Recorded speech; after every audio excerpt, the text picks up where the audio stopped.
मेरा राउंड शुरू हुआ है और मैं देख पा रही हूँ कि यहाँ पे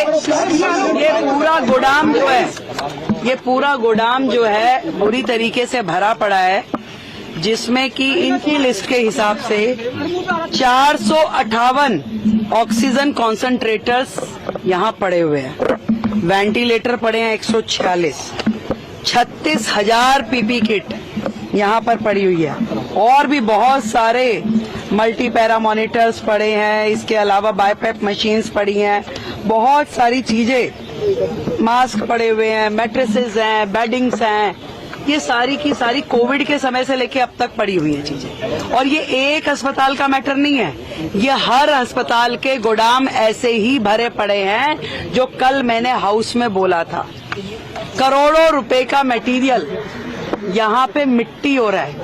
आज यदि हम किसी एक्सपर्ट से इसे दिखाएं भी तो भी ये यूटिलाइज होने की स्थिति में नहीं है। ये केवल आपके गोदाम भरे हुए हैं आज की डेट में, जिसे आप इस्तेमाल नहीं कर सकते। कोविड से लेके अब तक आप मानिए कि 458 ऑक्सीजन कॉन्सेंट्रेटर्स एक अस्पताल में पड़े हैं। बाकी के अस्पतालों की क्या स्थिति है? और जो 7 बिल्डिंग जो उस समय कोविड के समय में बननी थी, जो आनन फानन में इन्होंने संजय गांधी में उन्होंने पार्किंग में ही बना दी बिल्डिंग। यहाँ पे इन्होंने पीछे के एरिया में, क्या एरिया, स्पोर्ट्स ग्राउंड था, उसमें खड़ी कर दी बिल्डिंग, जिसमें किसी भी तरह की अस्पताल के लायक कोई फैसिलिटी नहीं करी गई। अनप्लान्ड तरीके से केवल एक पोटा केबिन जैसा स्ट्रक्चर खड़ा कर दिया गया, जिसपे करोड़ों रुपए की लागत से करोड़ों। कहाँ है हमारे हेल्थ सेक्रेटरी? हाँ जी, आइए। ये जो पीछे का पोटा केबिन बना, वो कितनी लागत का बना हुआ है? अभी तक कितनी लागत लगी है उसमें? जो यहाँ पे कोविड के समय की जो 7 बिल्डिंग्स में से एक बिल्डिंग है, टेम्परेरी स्ट्रक्चर जो बनाई, हाँ, सेमी परमानेंट स्ट्रक्चर, वो यहाँ पे अभी कितना % पूरा हुआ है?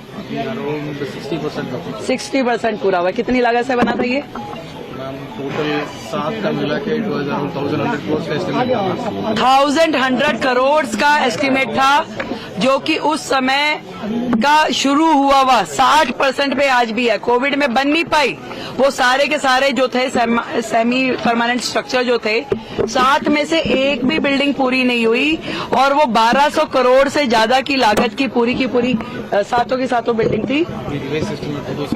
और आज की डेट में अगर उसको रिवाइज एस्टिमेट भी माने तो लगभग 2000 से ऊपर तो 6 महीने पहले का इनका एस्टिमेट था। आज की डेट में अगर मैं समझूं, अगर हम उसके ऊपर 2,500 करोड़ भी खर्च कर दें तो वो बिल्डिंग हमारे लिए अनयूटिलाइज्ड है, क्योंकि उसमें अस्पताल में होने वाला जो इंफ्रास्ट्रक्चर है उसके पैरामीटर फॉलो ही नहीं किए गए। मैम, केवल इस हॉस्पिटल की बात है जिसमें आपने बताया कि 2,500 करोड़ लेंगे, या वो सभी हॉस्पिटल? वो 7 बिल्डिंग जो उस समय सेमी परमानेंट स्ट्रक्चर बनाए गए थे, उसमें से एक बिल्डिंग ही है। यहाँ की बिल्डिंग की कॉस्टिंग कितनी है? कॉमन एस्टिमेट था। बहुत गड़बड़ियां हुई हैं, इस तरह के आरोप सामने आ रहे हैं कि जो कॉन्ट्रैक्चुअल स्टाफ की हायरिंग हुई है उसमें बहुत। अभी मैं यहाँ इस बिल्डिंग में आई हूँ तो लगातार वो जो कर्मचारी थे वो चिल्ला रहे थे कि हमारी 6 महीने से तनख्वाह नहीं मिली। इस तरह का माहौल है। और मैंने तो पहले ही कहा कि दिल्ली सरकार के अस्पताल और दिल्ली सरकार का स्वास्थ्य विभाग खुद बीमार है। अभी इस तरह के न जाने कितने ही मुद्दे अभी खोज के हमें निकालने होंगे। जो लोग चिल्ला रहे हैं कि 2,500 दीजिए, पहले वो ये देखें कि दिल्ली सरकार वो किस हालत में छोड़ के गए, कितना करोड़ों रुपए का उन्होंने नुकसान दिल्ली की जनता का किया। आज इतना हजार सामान अस्पतालों में सड़ रहा है।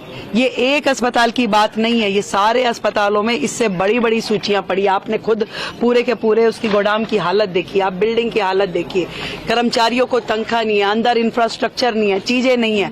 इस बीमार हालत का जिम्मेदार कौन है भाई? आज हमें तो इस स्थिति में आप देखे जा रहे हो। हम इसके लिए प्रयास करेंगे चीजों को ठीक करने की। आपने पूरे के पूरे सिस्टम को डिफंक कर दिया। आज वो अस्पताल जिसमें हजारों मरीज रोजाना आते हैं, वो इलाज नहीं पा रहे।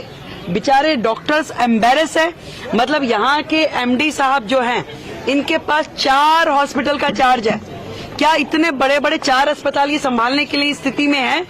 इतना ओवरबर्डन किया हुआ, एक अस्पताल आदमी संभालने में दिक्कत है। आज जो रिक्रूटमेंट होनी है, आज जो उन्होंने भर्ती करनी थी डॉक्टर्स की, एमडीज की, वो सब नहीं किया, उस सबको गड्ढे में डाल दिया।